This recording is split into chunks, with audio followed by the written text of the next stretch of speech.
One of the other things I want to just talk about for those that are listening, what would be for an entry level base gun, both AR and bolt gun? What would you recommend for folks that may not be coming in at the high precision end that just want to give Viking a run? Yeah, so our Crucible model in our AR line is exactly that, and it's just our dual 16 to 22 inch on the barrel lengths.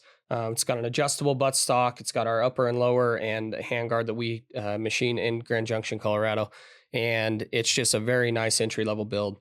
It's a good price point for a custom rifle. They start at $19.95 and go up from there based on components. So the Crucible is definitely what I would recommend for that.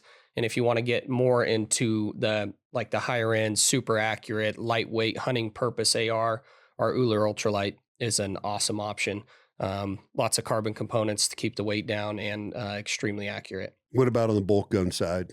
So bolt gun, our Apex is kind of our upper echelon. That's going to be our most popular. But to keep price point down, entry level point down, we have our model. It's called the General. The General is going to be based off the same exact design as the Apex, but it's just some heavier weight components. So rather than a carbon butt and a carbon grip, you're going to have an aluminum butt and an ergo grip. And rather than a carbon barrel, you're going to have a stainless barrel.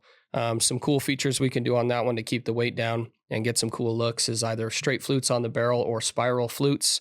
And that build is still not overly heavy. It's going to get in the 7.5 pound to 8 pound range, depending on barrel length, contour, and configuration.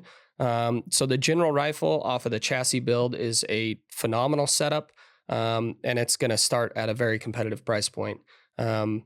One cool build that I mentioned earlier that we recently started doing is the Trailblazer. It's based off of a stock style system, but it's a system that I wanted to put out there that's not reinventing the wheel. It's something that works. It's been around. It doesn't have all the crazy cool features like this one does, but it's just a standard stock rifle that's extremely accurate, extremely lightweight. They start at 5.5 pounds. We're doing them all the way from 16 to 26 inch configurations in multiple different colorways. And it's just a really nice, also, very competitive price point build. They start at $3,800 and go up from there. So it's one that is a very good setup.